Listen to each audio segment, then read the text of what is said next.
jump into the whole talk because we've got a giveaway and a raffle for everybody on the live stream and so on. So quickly going to run through that.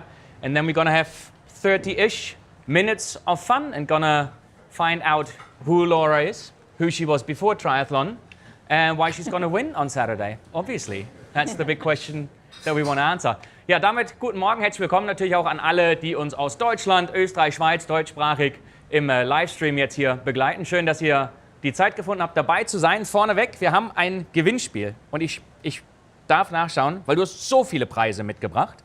Also es ist unglaublich. Und gleich zum Gewinnspiel, das ist fast das Wichtigste eigentlich am heutigen Tag. Natürlich das Thema, es gibt 12 Preise und es gibt eine Frage zu beantworten. Ihr könnt die in die YouTube-Kommentare reinschreiben, bitte zusätzlich mit eurem echten Namen, nicht nur mit dem YouTube-Namen, wenn ihr ganz verrückte YouTube-Namen habt. Wir werden dann die Gewinner raussuchen mit den richtigen Antworten, werden die noch am Ende des Livestreams nennen. Also ihr solltet auf jeden Fall online bleiben, um rauszufinden, dass ihr dabei seid und dann einfach eine E-Mail schicken an management@lauraphilipp.de. Und es gibt großartige Preise von Abus, da nehme ich mal einen Helm, ja. New Balance, Carbon-Laufschuhe, Canyon, was gibt es denn von Canyon? Wissen wir das? Schuhe von Canyon, Castelli, AG1 hat ein großes Paket mit dabei, Ergon, Ministry Nutrition hat ein großes Paket, In Silence Socken, Shocks, Precision Hydration haben wir da auch, ganz neues Produkt, das es gibt, unter anderem, und von Kick-Ass Sport. Was gibt's denn? Schmuck? Ja, genau. Ich habe jetzt ja gerade meine neue Schmucklinie rausgebracht und da werde ich ich muss mir noch überlegen, was, aber wahrscheinlich hier Goldohrringe mit dem Blitz, der schneller macht. Genau, noch als Spezialpreis. Wer hätte gedacht, dass das ist, was man braucht, um schneller zu sein? Training ist völlig überbewertet. Also, einfach mitmachen und die Frage ist, ganz einfach, zum wievielten Mal startet Laura auf Hawaii? Das sollte zu beantworten sein an dieser Stelle. Samstag ist es soweit. Und einmal noch ganz kurz in Englisch, so everybody international joining us on the live stream. We've got a great giveaway for all you guys who can't be here on site today. Laura's partners are giving away 12 prizes. So all you got to do is answer the following question, drop it into the YouTube comments. Please add your real name, not just the YouTube handle. And the question is very simple, is how many times? Well, come Saturday. So start number what is it for Saturday, on Saturday here for Laura in Kona? That's the question. So how many starts after the weekend? We've got prizes from our partners, New Balance, we've got AG1, we've got Canyon, Ministry, In Silence, we've got your brand new jewelry. So you'll be among the first to get that and so many more cool prizes, Shocks, and so on. We're going to do the live stream, as I mentioned, in English because we've got a lot of international media and people in the room here. And with that, let's jump straight into it. Yeah, thank you so much. And thank you to everyone for coming. And hi to everyone back home. Well, usually I would talk to you, but I want to talk about you. So we've got another guest here. I want to welcome on stage very briefly for a question, Kai Pflaume. The Germans will know him. Yeah. Kai, wir haben den Stuhl irgendwo für dich. Ich bleibe eh nicht so lange. Du kennst das. Komm hier. Guck mal. Ich komme mir plötzlich vor wie in so einer Game Show mit dir. Aber du musst noch für die englischen Gäste übersetzen, wer ich bin. Kai Pflaume is, well, most importantly, a friend of Kick-Ass, of Laura and Philip. So you know her really well. He is a sports madman himself.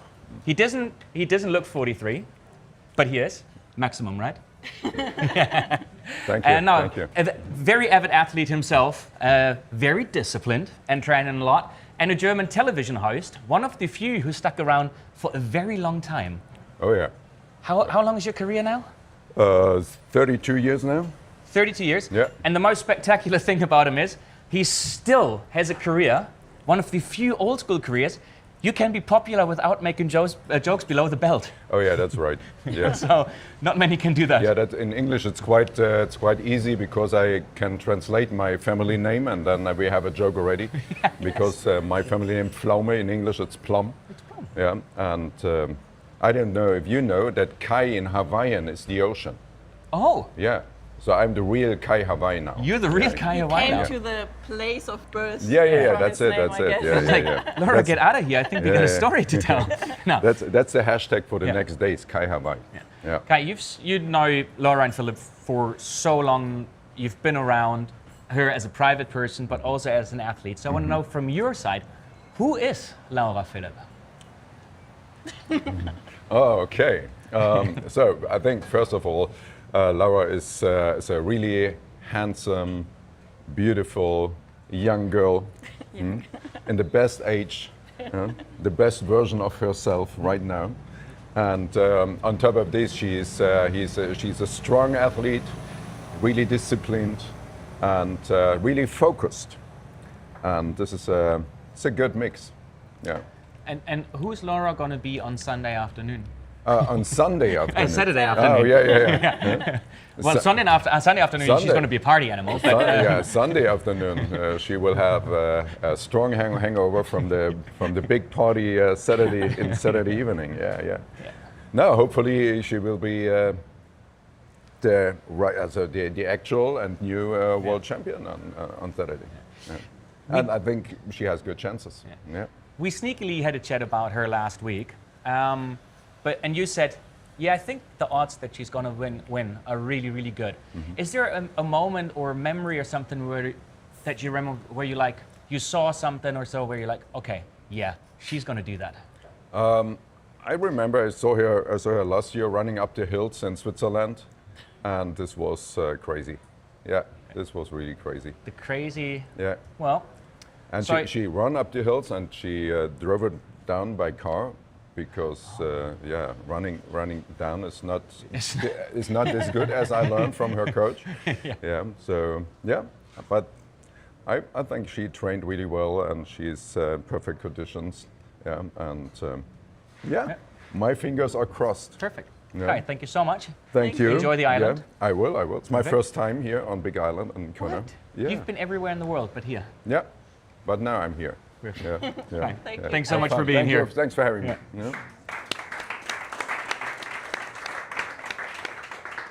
The only thing I remember is crazy. No, all kidding aside. Well, This Kai is was great. actually handing me out bottles on my uphill run, so that was really special, you know. You Yeah. fed me the way up. Yeah. So basically, if you win on Saturday, he's going to take credit. For sure. But that's what I'm hearing. So, perfect. But then he has to stand on Palani Road. Of course. Yeah. Yeah, all day long.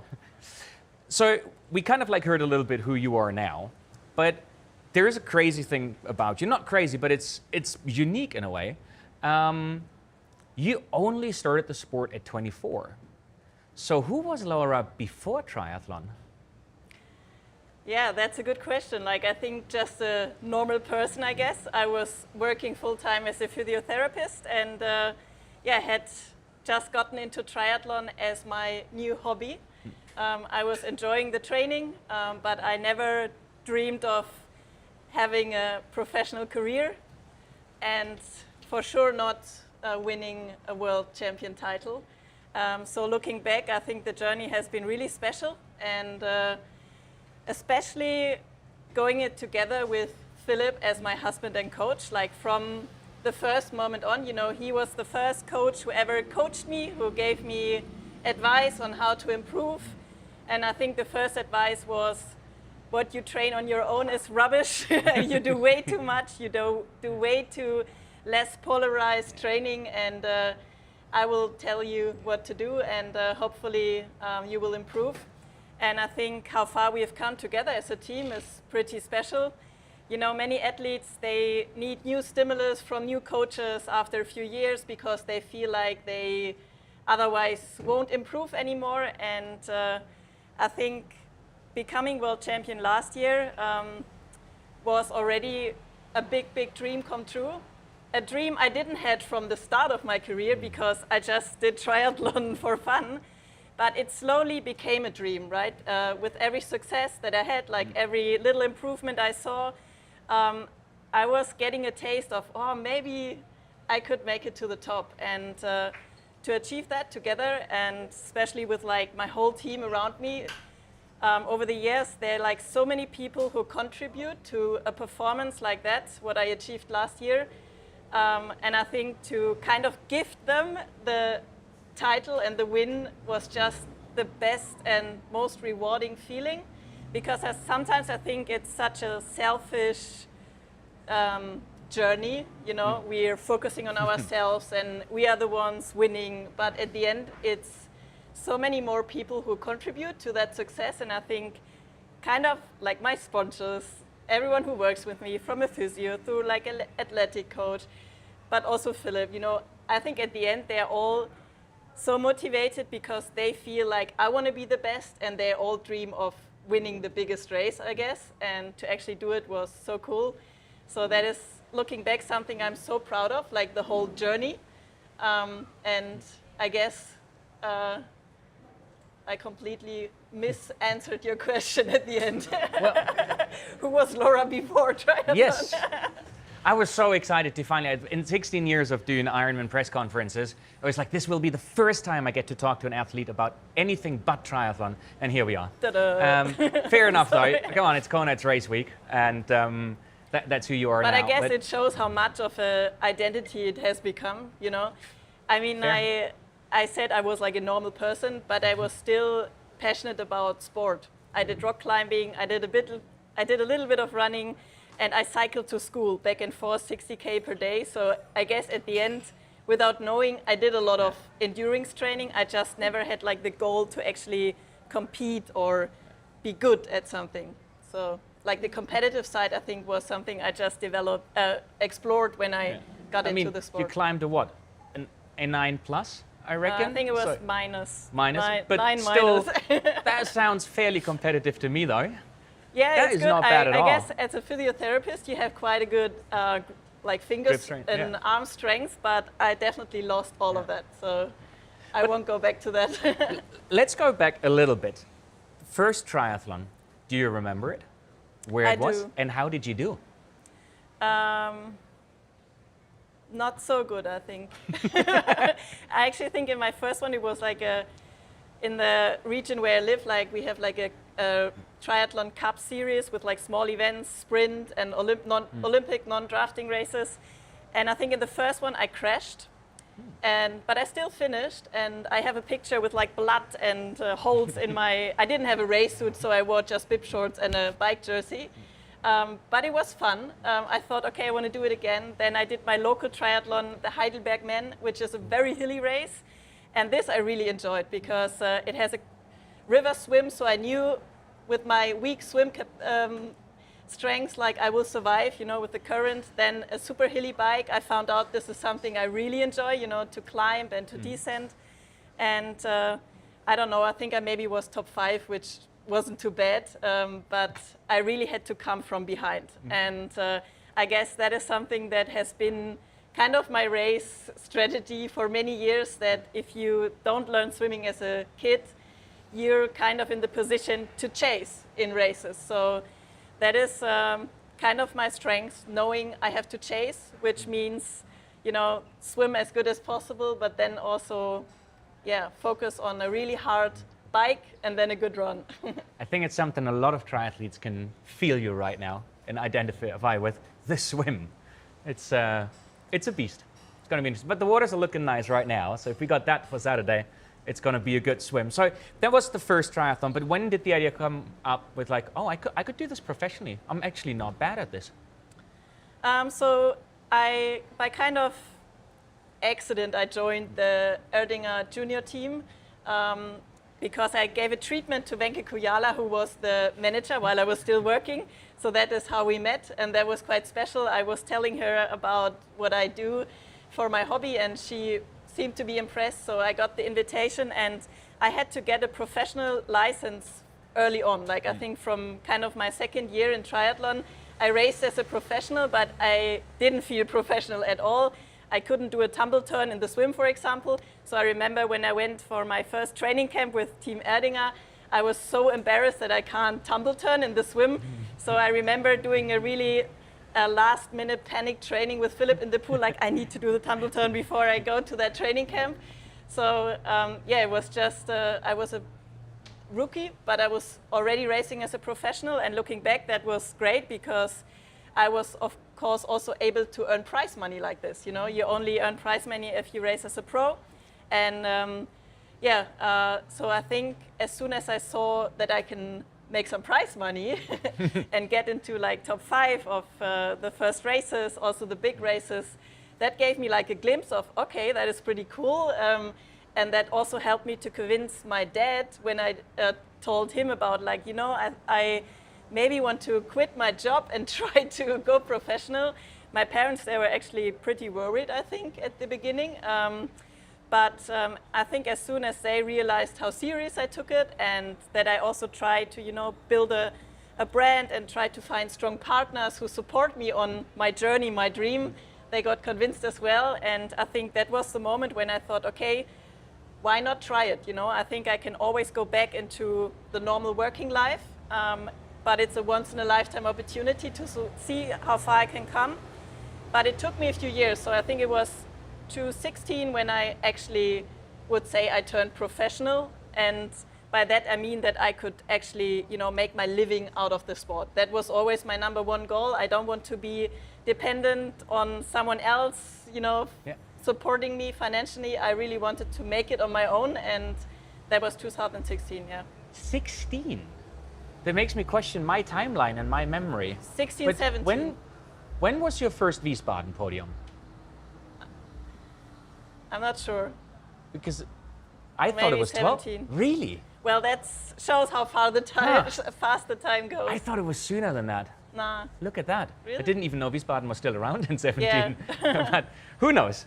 But is there a race that was a turning point where you had the feeling sort of, yeah, this has been the right decision? Yeah, We're for making sure. it. I think you asked me about the first triathlon. I think always like the firsts are something that are special. So I remember my first triathlon. I also remember my first professional win. And I think that was something very important for me, especially for the mental side of racing, right? So that really shows you can beat athletes that by that time I was looking up to and never thought I could actually beat them. But then to feel in a race that you're going head to head. And I remember, you know, that I was like hesitating to overtake some of the girls because I was so, you know, looking up to them. I was like, oh my God, I can't overtake them. But yeah, that was the first professional win, I think, in Challenge Heilbronn. And then from then, I think it kind of clicked. And I had a really strong winning series over the 70.3 distance. And I stayed on the 70.3 distance for quite a while. And then it took me until 2018 when I did my first Ironman. What's more fun, 70.3 or Ironman? It's very different. And I was very kind of afraid to do my first Ironman because I had so much respect, and I still have so much respect for the distance. I'm not someone who trains very long sessions. So to imagine the whole distance of an Ironman is still sometimes overwhelming, but now obviously I know I can do it on race day. But I think 70.3 is more fun. But Ironman is definitely something where I feel I grow more as an athlete and as a person because every race is so unique and teaches you more along the way than racing 70.3s. So you say you still sort of like have respect for the distance, and when you started getting into it, you were afraid. But if memory serves right, I remember a conversation with Philip in Kraichgau where it became fairly clear that you were itching to finally race long distance. And he was like, no, there's a plan, and the data isn't there yet, and we're going to go on the long distance with a bang. Is that about right?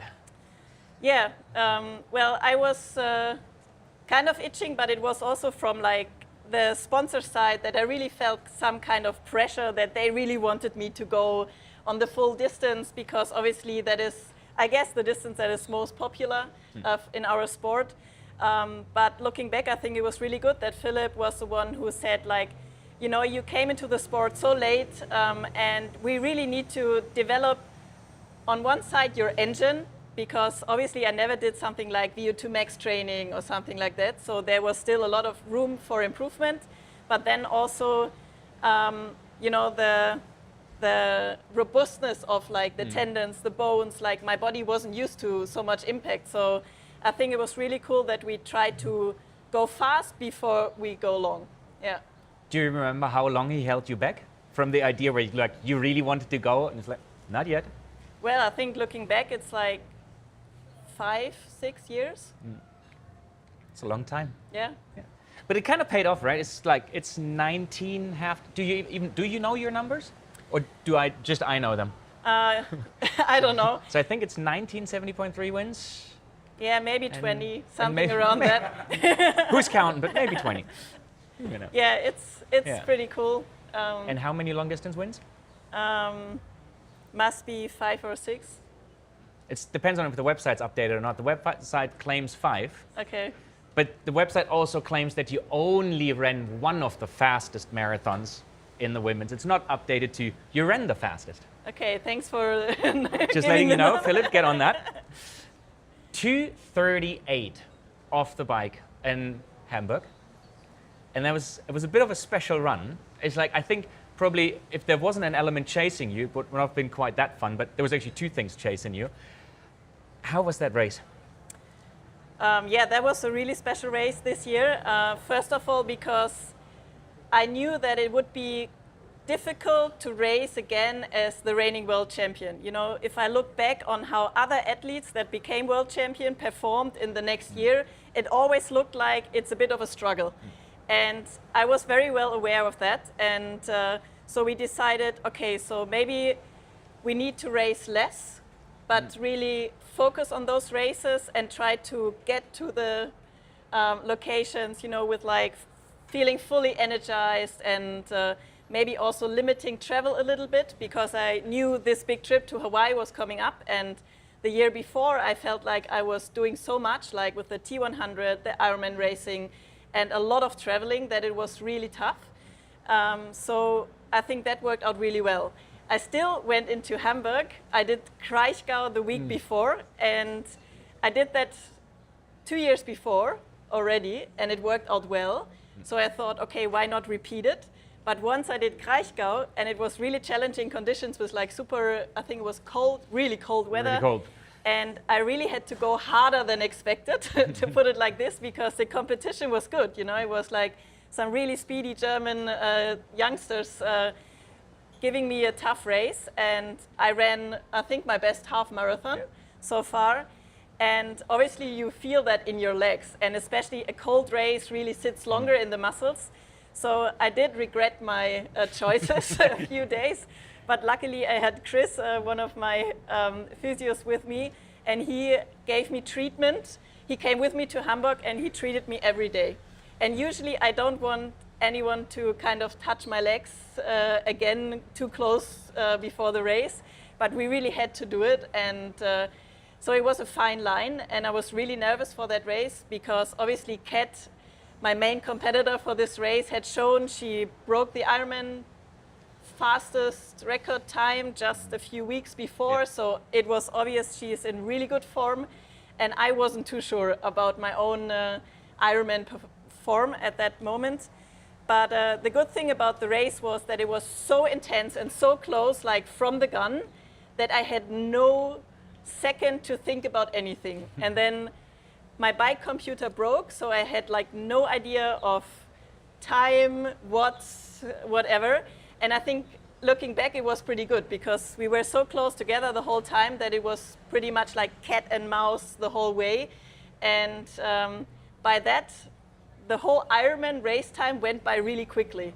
You know, I don't know how I did it at the end, but I think it was just this super intense battle that really had me pushed to my limit in order to try to win the race. So I'm not someone who is checking splits during a race, so I usually have no idea how fast I'm going or what the end time will be, and no one told me in Hamburg, so I had no clue because I didn't know our bike split, obviously. But I did see some of the automatic laps that I get on my watch, you know, like 5K, 10K, and I had a little look while I was running. I was like, oh, this is maybe a little bit too fast. But then I'm someone who really races by feel. And this is something I really put a lot of trust in, that my body is telling me if that is good or not. And I think that is maybe one of my strengths, especially on the run, that I don't have to look at my watch too often to know if I'm pacing myself well. And yeah, at the end, I think it paid off. And it definitely showed me that I didn't touch my limit yet, right? So I showed myself that this is possible under race conditions like Hamburg. And obviously it was cooler and we had a bit of rain at the end that didn't make it easier, but yeah, it was very different condition. But I think for my own athletic development, especially on a psychological side, it was a super important race. If you have a battle like this, and you can turn it around on like the last case where it's like usually getting super tough anyway, like from the muscles, and you're just so fatigued, I think that really lifts you on another level, what you believe is possible for yourself. So I'm very grateful that I got to experience it, even though it wasn't so enjoyable during the race. You know, if you're chasing someone and you're not getting closer for a long time, to keep believing that you could still do it on the last K where it gets the toughest anyway, I think that is something I'm very proud of. And I think it was a good practice for what we will most likely maybe get to experience here on Saturday as well, under very different conditions. But obviously it won't only be Kat and me, it's way more competitors here, and it will be a way stronger field, of course. But still, I think having undergone those battles before is definitely something, yeah, that is an advantage.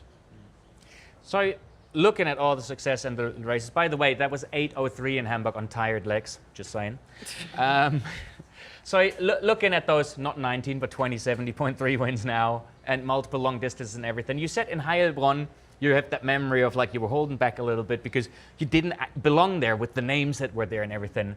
Do you belong now? Do you have the feeling? Yes, I think so. Who were the big names for you? Did you have any idols in the sport when you started? Well, I think I got a lot of inspiration from just seeing other women doing, in my opinion, crazy things. Like I came here as a tourist 2017 together with Team Oerdinger to just experience what Hawaii is all about, because I wanted to see if this is something that I want to do, because obviously I knew it's like the biggest thing in our sport, but I wasn't sure if I want to do an Ironman, and I thought if I don't feel attracted to Hawaii, then maybe there's no point in doing an Ironman. So I came here, I got to experience it, and then I thought, oh yeah, this definitely looks like the ultimate challenge and I really want to try it. And I think from that moment on, it became something special. But looking back, you know, when I started 70.3 racing, it was good for female professionals to run sub 130. Then maybe after 2 years, it was 120. Now we're like at 115 or even faster, you know. So I think my career kind of, I got to experience like how fast the development is, especially on the female side. I think what we have seen over the last years is like a crazy fast speed up of performances, of dynamics, of strength of field, and to be part of that and still feel like I can also improve, you know, because that is something that's getting tougher if you get older, to still feel like you belong there, because there are so many young athletes now, and they are good swimmers, runners, and bikers. And I think I'm maybe more like one of the last dinosaurs who are not so good swimmers, like we've seen more often in the past, right? It was the usual triathlete was he couldn't really swim, but then he was a strong biker and runner, at least from Germany most of the times. And I think there's a big shift. You don't really can allow yourself any weaknesses, because most athletes that I compete against, they're really strong swimmers, bikers, and runners. So I'm, you know, also still curious how I will do, because obviously I feel like this is the strongest field that we have ever had here on the island. Well, I got great news for you. Just looking at the past, it doesn't help them that the good swimmers, bikers and runners, you still come out ahead so far. So Sometimes it does help. sometimes, not on Saturday though. Coming in here, there was an interesting slogan down there, especially the second part, but what if I fly? What's the story behind that? Yeah, I think there's like this little conversation that I've seen on a card where like a woman asks his boyfriend, like, what if I fail? And then he said, but hey, what if you fly? So this conversation has kind of stuck into my head because I feel like it represents a lot of how I'm ticking, how I'm thinking. I think I'm always someone who's questioning myself, my ability. I'm not someone who's super self-confident, and I think I sometimes ask myself more questions like, I'm not the one who really believes in myself. I really need my team to tell me you can do it, right?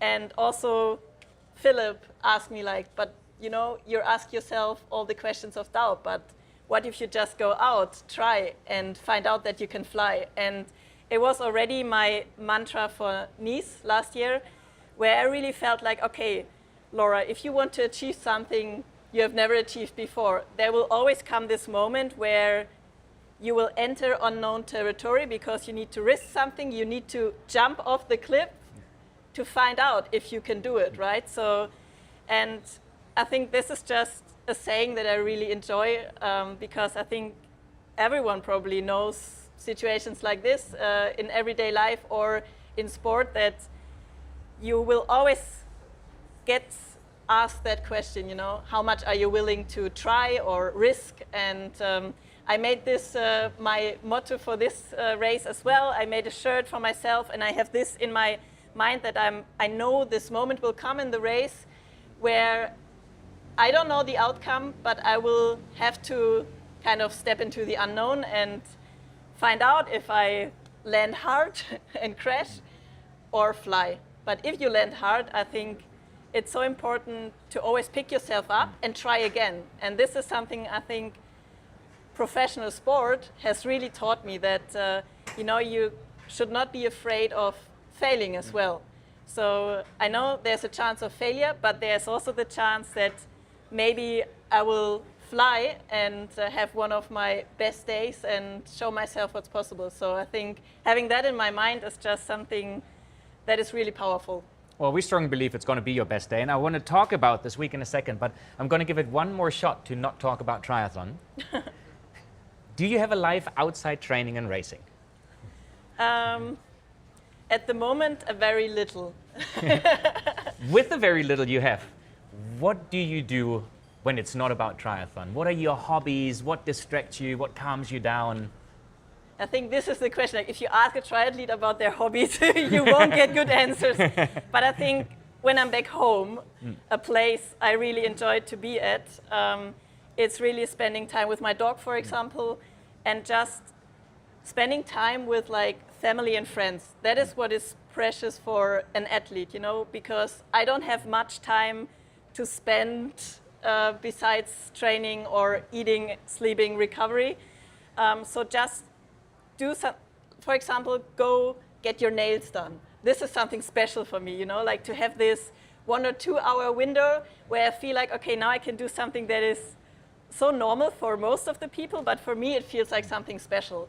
But the only hobby I would say that I have is really, I really enjoy to be creative, and it comes in forms of that I got to create this custom Canyon bike, you know. I was the one telling the Canyon designer, I wanted to look like this and this and this, and they said, oh, usually we do it the other way around, like the designer comes up with an idea and shows it to the athlete. And I was like, yeah, but I have this picture in my mind. And to be involved in like creative processes or creating like some jewelry, which maybe has nothing to do with sport, right? But still it's something I enjoy to include into my training because I feel like it just gives me a little sparkle that I enjoy to have while I'm training and racing.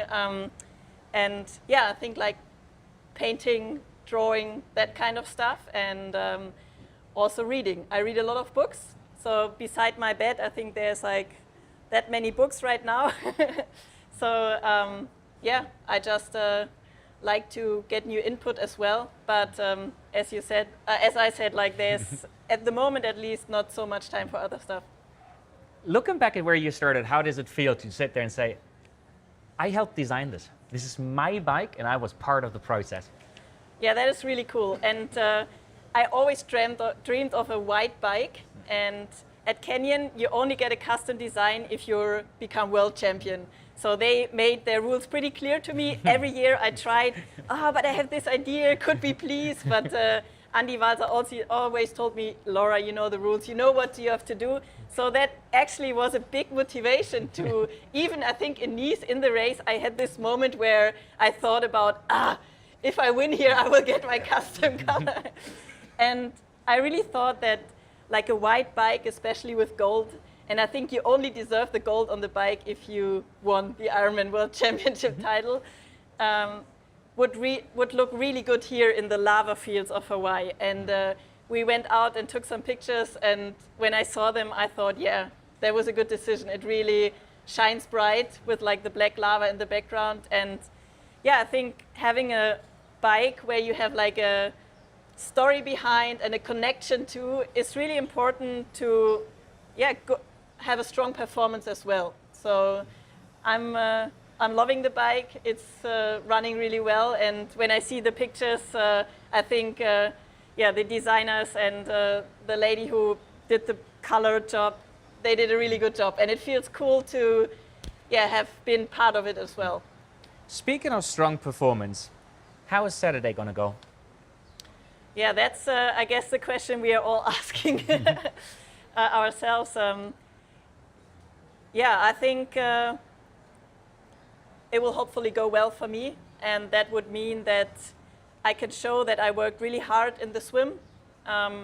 Knowing, like after winning Nice, I asked myself, okay, so what is the next thing that I want to achieve? And I think trying to improve the swim is definitely, if you look at my performances, my weakness, and it's the biggest challenge for me to see improvements because I'm not a natural swimmer and it's just really tough and you need to put a lot of work into it, and I did. But you never know if you can show it on race day, right? Like this is the ocean. I usually train in a pool, so it's very different. But I do have the belief that I can do better, right? And this is already what I'm like trying to bring to race day on Saturday. Hopefully be calm, because I think that is super important for swimming, that you're not too much tensed up, but you're kind of relaxed. So hopefully, even though I will feel some pressure and nervousness, I hope that I can be relaxed. I will focus a lot on breathing because I tend to hold my breath, and you really need to let go and breathe to be your best, especially for the swim. And then I prepare for a chase. You know, I have like this slogan in my head, close the gap. I think this is from Swift or something. I sometimes see this when I ride indoors, and I think this is my main goal, you know. And I think this will help me just to keep pushing. I'm preparing for a long, hard day, and hopefully I will still feel good on the run. I think we also did a lot of improvement in the running, and I ran way more hills than usually because this run course is, yeah, either up or down, and I hope that will pay off. But I think for the other competitors, like I don't know what their tactics will be, but I think this race is a little bit easier to predict maybe than the race in Nice, because in Nice we didn't know how everyone would be climbing or descending. Here it's way more likely that there will be bigger groups with like stronger swimmers and so on. Lucy Charles in front, and I'm not sure if anyone is able to ever catch her, but I hope that we can at least try and make it a hard day for her. But I think I'm hoping that we will see some run dynamics like in Nice, because personally I thought that was so entertaining. Yeah. I couldn't stop watching, and I think that is something that would also push the times and just create exciting racing. And I think at the end that it's also what professional sport is about, like entertaining, right? And even though it's not the best situation for the athlete to be in. I know that it's entertaining, so I think, to grow our sport and to have many people enjoy the race, that's, I guess, what I'm hoping for. So personally, I do believe that it could come down to like a really last-minute showdown here on the Ali Drive, maybe. Would you rather have that showdown or a little bit of time to celebrate?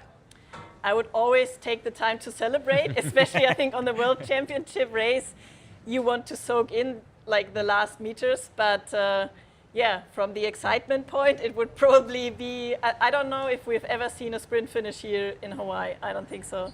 So that would be something new.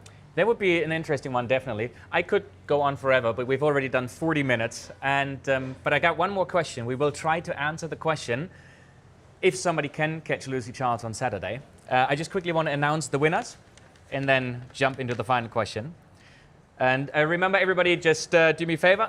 If I call your name, send a message to management@lauraphilipp.de. .com.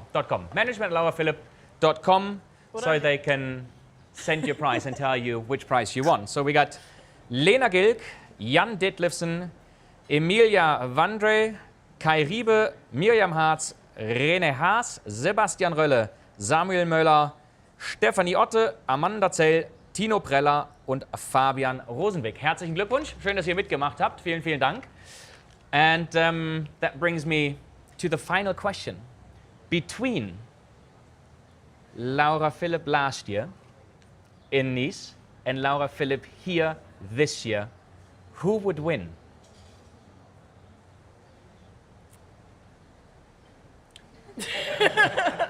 I feel the answer is obvious. Should I? Laura Philipp. Yeah, but last year's Laura Philipp or this year's Laura Philipp? Definitely this year's Laura Philipp, I guess. We'll leave it at that. Thank you very much, everybody, for spending your morning with us, for taking the time.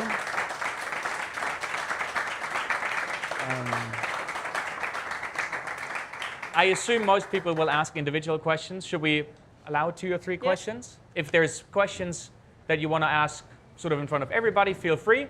Just give me a sign. Otherwise, we'll be around a little bit. You will be around a little bit. Thank you to the sponsors. Thank you very much, Kenyon, for making this possible here. Thank you for the setup. Thank you for having me.